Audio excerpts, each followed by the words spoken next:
내일 상가 계약하러 가는데 따로 준비할 것이 있나요? 상가 계약하면서 임대인과 이야기를 할 때 주의할 점을 좀 알려주세요. 이렇게 상가 계약에 익숙하지 않은 초보 창업자들은 이런저런 걱정이 앞서게 됩니다. 실제로 아무것도 모르고 상가 계약을 하게 되면요, 생각지도 못한 손해를 볼 수 있다는 것 알고 계셨나요? 공인중개사가 임대인과 임차인, 그리고 현재 운영 중인 임차인세 사이에서 조율을 최대한 하지만요, 나에게 유리한 조건으로 상가 계약이 진행되는 것은 아닙니다. 왜냐? 셋 모두의 이익을 추구해야 되는 것이 바로 공인중개사이기 때문이죠. 오늘은 상가 계약을 할 때 발생되는 10가지 실수에 대해서 말씀드리려고 합니다. 이 내용만 제대로 알게 돼도요, 제가 볼 때는 못해도 1,000만 원 이상의 아낄 수 있는 그런 인사이트를 얻을 수가 있습니다. 지금 창업을 계획 중이시거나 다점포 운영을 희망하는 대표님들은 중간에 멈추지 말고 끝까지 영상을 봐주셨으면 좋겠습니다. 첫 번째 실수는 변동 임차 조건 확인을 잘 하지 않는 것에 있습니다. 임대인 입장에서 임차 조건을 인상할 수 있는 가장 좋은 시기는 바로 임차인이 변경되는 타이밍이죠.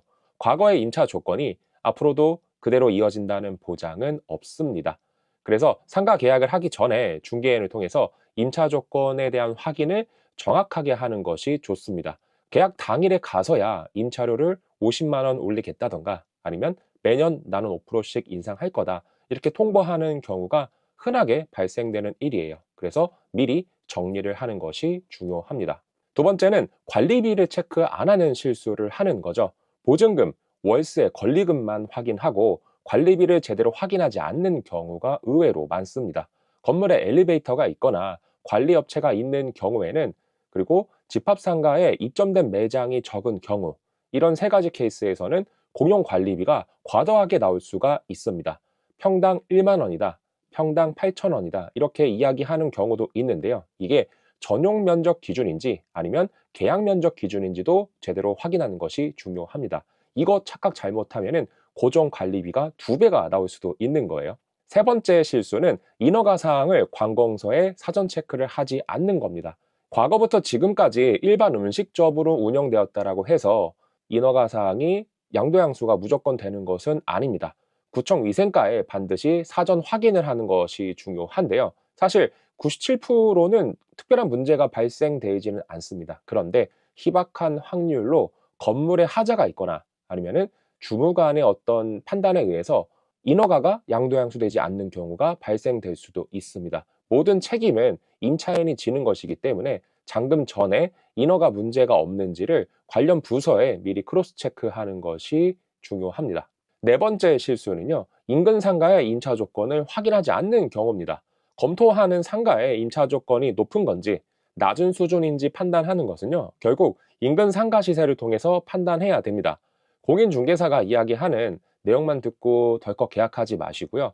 특히 신축 상가인 경우에는 인근에 있는 구축 상가의 임차 조건 차이가 너무 크게 벌어져 있는 것은 아닌지 무권리라고 서둘러서 계약 결정하지 마시고요. 인근 상가의 임차 조건을 반드시 확인하셨으면 좋겠습니다. 다섯 번째 실수는 상가 내부를 확인하기 전에 가계약금을 급하게 거는 행동인데요. 저는 제발 이 행동 안 하셨으면 좋겠어요. 내부 구조가 어떻게 되어 있는 줄 알고 이렇게 계약을 하는 걸까요?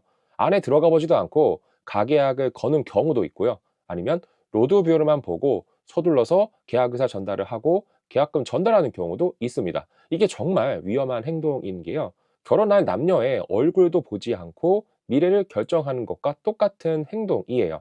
로드뷰는 실제와 많이 다를 수도 있습니다. 그리고 현장에서 실제 모습을 확인하고 나서 내가 생각했던 것과 다르게 느껴지는 경우들도 많이 볼 수가 있거든요. 그리고 내부를 들어갔을 때 내부 기둥이 어떻게 되는지, 바닥 경사의 단차는 없는지 우리가 현장에서 확인해야 할 것들이 정말로 많습니다. 여섯 번째 실수는요, 건물주 특약 조건을 계약 당일에 가서야 확인하는 겁니다. 이것도 제발 미리 확인하셨으면 좋겠어요.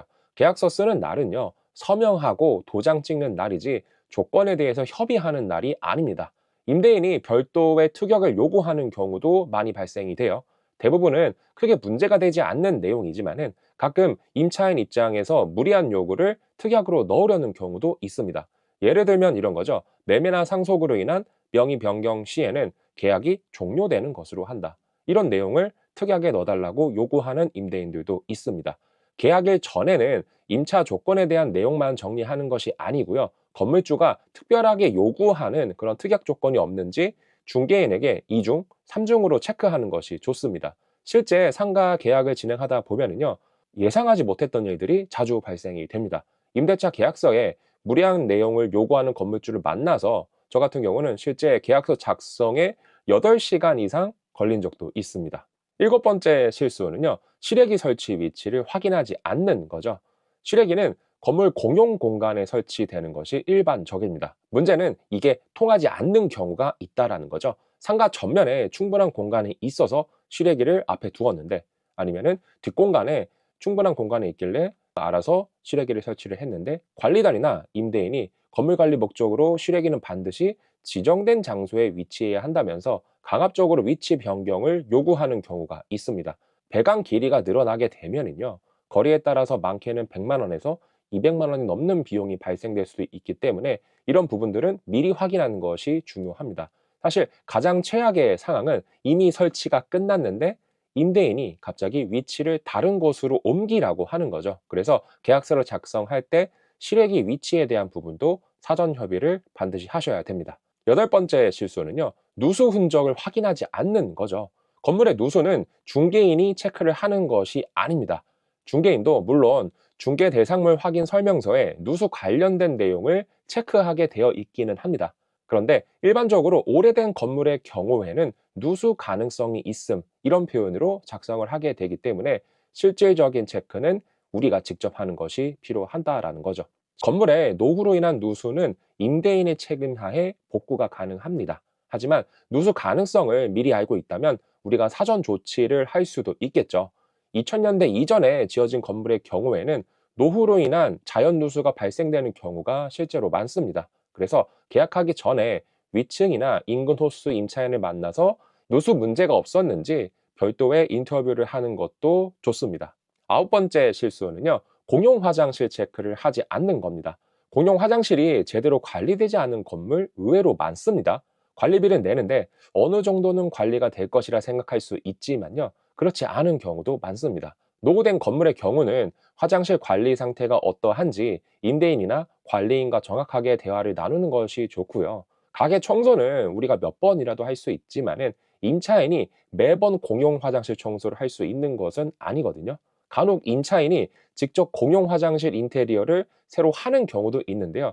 저는 만약에 그렇게 해야겠다 생각되신다면은 미리 임대인과 협의를 하셨으면 좋겠어요. 그래서 들어간 비용에 상응하는 렌트프리 기간을 받거나 임차료 인하를 받을 수 있는 카드로 활용을 하셨으면 좋겠습니다. 마지막 열 번째 실수는 불법 건축물 여부를 제대로 확인하지 않는 거죠. 지금까지 문제가 없었다고 해서 앞으로도 문제가 되지 않을 거라 생각하지는 않으셨으면 좋겠습니다. 악의적인 민원으로 인해서 불법 건축물이 문제가 되는 경우도 있습니다. 그리고 운이 나쁘게 계약한 지 얼마 되지 않아서 거래한 상가가 불법 건축물로 등재되는 경우도 있죠.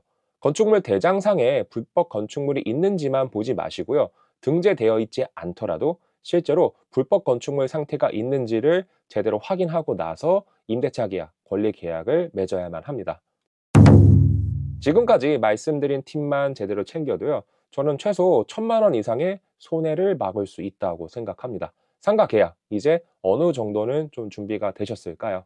이 영상을 보신 여러분들은 분명 더 현명한 결정을 내리실 거라 생각을 합니다.